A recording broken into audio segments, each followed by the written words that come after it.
Question 2 is reduce each of the following into a single term, यानी आपने जो question दिया जा रहा है उसे अब सिंगल टर्म में आप कन्वर्ट करेंगे। आप जब क्वेश्चन 1 को समझ रहे थे तो आपने देखा कि आपको एक टर्म दी जा रही थी, यानी सिंगल टर्म दी जा रही थी और उसे आप एक्सपेंड कर रहे थे। अब आपको एक्सपेंडेड फॉर्म दी जा रही है, लेकिन आपने उसे कन्वर्ट करना है सिंगल टर्म में, यानी उसी के ऑपोजिट स्टेप्स होंगे। या आप यूँ समझ लीजिए कि आपको अब आंसर दिया जा रहा है और उसे आप क्वेश्चन में कन्वर्ट करें, तो आप बिल्कुल इसका इन्वर्स करेंगे, जैसे आप बॉटम से टॉप की तरफ आप जाना शुरू करेंगे। तो इसी कॉन्सेप्ट को जहन में रखते हुए जब हम इस फर्स्ट पार्ट को सिंप्लीफाई करेंगे तो आप देखेंगे कि ये कैसे सिंप्लीफाई होगा। यहाँ देखिए क्वेश्चन क्या दिया जा रहा है, log of 20 to the base a minus log of 15 to the base a plus 1/2 log of 9/2 to the base a। यहाँ पे बेस a भी मौजूद है। याद रखिएगा कि जो मैं आपको बार बार बेस के हवाले से बता रहा हूँ, इसका आपने एग्जाम में लाजमी ख्याल रखना है और जो बेस आपको दी जा रही है वो आपने पुट करनी है एक्यूरेटली। अब यहाँ पे मैं शुरू में ही एक बात आपसे डिस्कस कर लेता हूँ कि बुक के आखिर में इसका आंसर गलत दिया जा रहा है। बुक के आखिर में यहाँ पे log a की जगह बेस 2 दे दिया, उसे सिंगल टर्म में भी कन्वर्ट नहीं किया और जो है इसका आंसर बिल्कुल गलत है। तो हम ये देखेंगे कि इस क्वेश्चन को अब सिंप्लीफाई करते हैं और देखते हैं कि इसका सही आंसर क्या आएगा। लेकिन मैं आपको क्वेश्चन शुरू करने से पहले मजीद एक बात बताना चाहता हूँ कि क्वेश्चन भी गलत है, क्योंकि यहाँ पे 9/4 होना चाहिए था। 9/4 क्यों होना चाहिए था? क्योंकि 1/2 पावर है, यानी ये पावर में कन्वर्ट हो जाएगा और ये स्क्वायर रूट बन जाएगा। तो यहाँ परफेक्ट स्क्वायर दिए हुए होने चाहिए थे ताकि क्वेश्चन जो है वो स्मूथली सिंप्लीफाई हो सके। लेकिन अब अगर ऐसा नहीं दिया, परफेक्ट स्क्वायर नहीं दिया, 9 तो परफेक्ट स्क्वायर है लेकिन डिनोमिनेटर में 2 दे दिया 4 की जगह पे, तो चले मैं इसी वैल्यू से को लेके क्वेश्चन को सिंप्लीफाई करता हूँ और देखते हैं कि क्या आएगा। अब सबसे पहले हम देखेंगे कि हम थर्ड लॉ क्या अप्लाई करते हैं। थर्ड लॉ है log of m power n to the base a is equal to n log of m to the base a, यानी जो हम पावर है उसे हम शुरू में लिख देते हैं। तो अब आप देखें कि यहाँ जो अब उसका इन्वर्स सोचेंगे, पहले मैं आपके सामने लॉ लिख लेता हूँ। देखें लॉ अब हम ऑपोजिट लिखेंगे। मैं यहाँ लिख रहा हूँ log of m power n to the base a और यहाँ मैं लिख रहा हूँ log of m to base a। अब ध्यान से समझेंगे आप इसे। इसका मतलब यह है कि पहले आपको ये स्टेप दिया जाता था और ये आपको फाइंड करना होता था, इस वजह से हम इसे पहले लिखते थे और इसे बाद में लिखते थे। लेकिन अब क्योंकि ये इन्वर्स है, ऑपोजिट है, तो हम क्या कहेंगे कि ये पहले लिखा जाएगा, ये बाद में। अब जो पावर है आप इसे उसकी अपनी जगह पे ले जाएं, यानी ये एक्सपोनेंट में ये जो कन्वर्ट करें इसे, ये कोफिशिएंट की जगह पे लिखा है, इसे इसकी जगह पे ले जाएं, यानी एक्सपोनेंट की जगह पे ले जाएं। तो हम क्या देखेंगे कि यहाँ पावर क्या है 1 पावर वापस जाए ना जाए कोई प्रॉब्लम नहीं। यहाँ क्या है -1 ऊपर आ जाएगा, 1/2 दोनों पे अप्लाई हो जाएगा। तो ये स्टेप क्या बनेगा? ये स्टेप बनेगा log of 20 to the base a और यहाँ हम प्लस कर देंगे क्योंकि -1 ऊपर आ जाएगा। यानी हमने इस स्टेप के हिसाब से देखा कि शुरू में अगर कोफिशिएंट है तो वो पावर में कन्वर्ट हो जाएगा। आपने शुरू के क्वेश्चंस को अच्छे तरीके से समझा होगा तो आपको उसका इन्वर्स भी प्रॉपर समझ आ रहा होगा। ये -1 हो गया, ये यहाँ से पावर में कन्वर्ट हो गया। अब 1/2 क्या है? 1/2 भी इसकी पावर है, तो हम इसे पावर में लिखेंगे। अगर आप चाहें तो आप 1/2 पावर को डायरेक्ट स्क्वायर रूट भी लिख सकते हैं, क्योंकि अब आप जानते हैं कि 1/2 जो है वो स्क्वायर रूट ही है। तो हम लिखेंगे स्क्वायर रूट ऑफ 9/2। अब हम इसे मजीद सिंप्लीफाई करते हैं। मजीद सिंप्लीफाई करने के लिए हमें क्या करना पड़ेगा? हमें ये देखना पड़ेगा कि जहां कहीं भी माइनस का साइन है आप प्लीज उस माइनस के साइन को खत्म कर दीजिएगा। इस तरह ये सिंप्लीफिकेशन का प्रोसेस आपके लिए आसान हो जाएगा।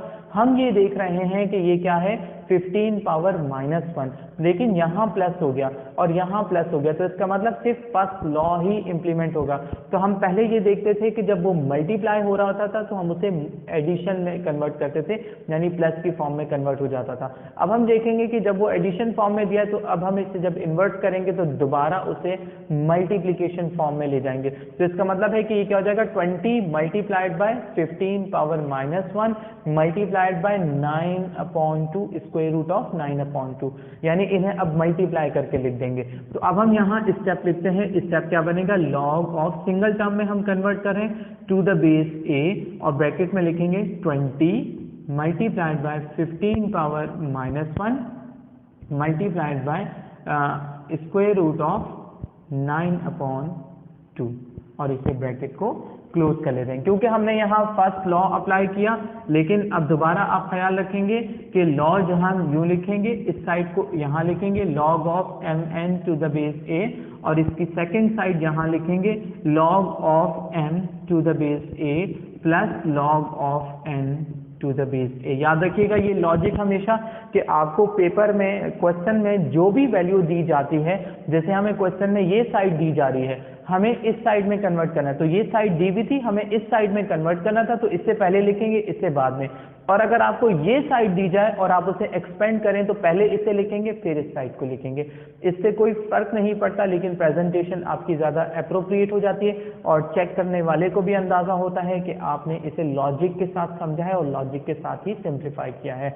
अब हम देखते हैं, आगे चलते हैं मजीद सिंप्लीफिकेशन। अब आप यहाँ पे जो मल्टीप्लिकेशन, डिवीजन, जो भी पॉसिबिलिटी है वो सब करेंगे और ये एक सिंगल टर्म में कन्वर्ट हो जाएगा। ये हो जाएगा log to the base a, यहाँ देखेंगे ये हो जाएगा 20 और इसके बाद ये क्या है, पावर -1।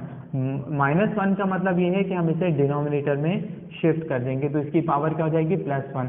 अब यहाँ रूट से बाहर क्या आ सकता है 9, रूट से बाहर आके क्या हो जाएगा 3 और ये रूट से बाहर नहीं आ सकता, इसलिए हम इसे 2 ही लिखेंगे। अगर ये 4 होता तो बहुत आसानी से ये भी बाहर आ जाता, फिर इसकी यहाँ इससे कैंसिलेशन हो जाती, 4 की इससे कैंसिलेशन हो जाती, तो कैंसिलेशन बहुत स्मूथ हो जाती।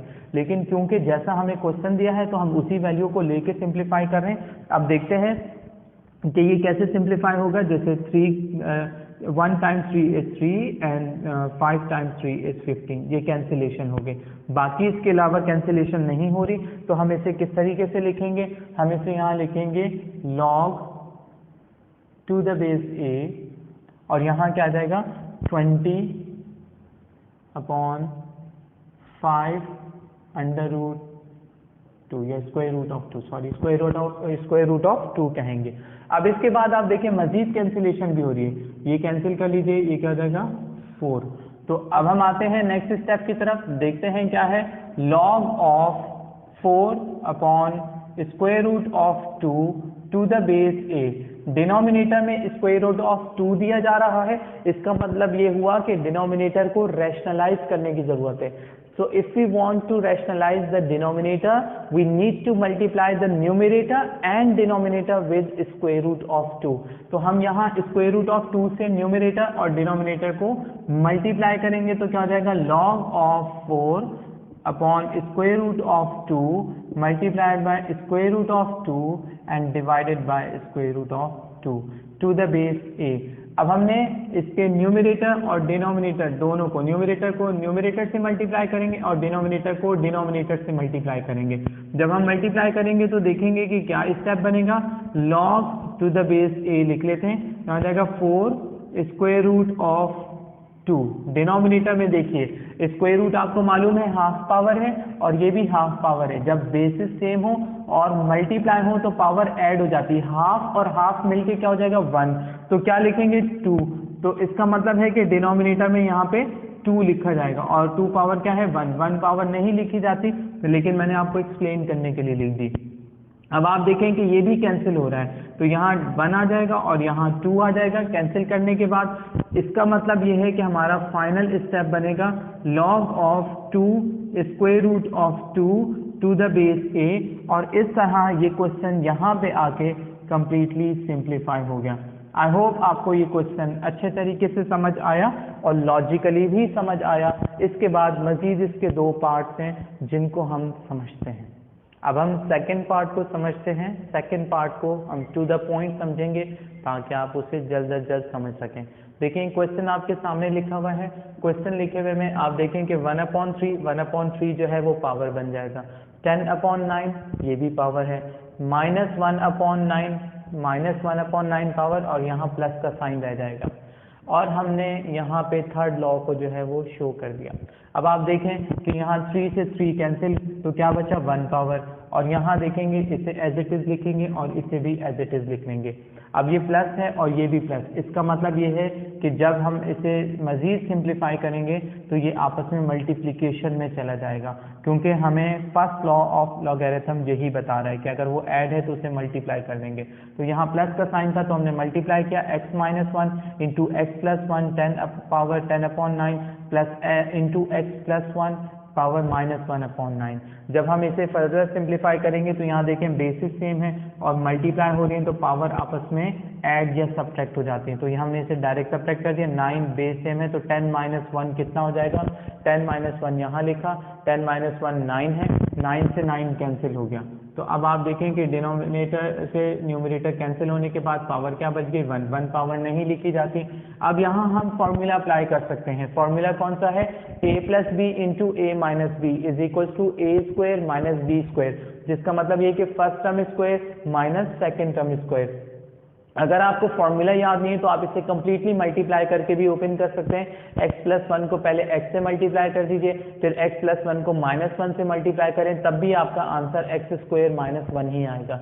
तो हमने यहाँ फॉर्मूला शो कर दिया और ये क्या है, x² - 1 और ये हो गया log of x² - 1 to the base a, और ये इसका एक कंप्लीट आंसर आ गया। इसके बाद हम इसके लास्ट पार्ट को समझते हैं। क्वेश्चन 2 का लास्ट पार्ट, इस लास्ट पार्ट में आप ये देखिएगा कि आपको कोई बेस नहीं दी जा रही। अब तक आपने जितने क्वेश्चन भी देखे उन तमाम क्वेश्चन में बेस ए दी जा रही थी, लेकिन यहाँ कोई बेस नहीं दी जा रही। जब बेस नहीं दी जा रही तो आप ना लिखें, क्योंकि अंडरस्टूड बेस वैसे 10 होता है।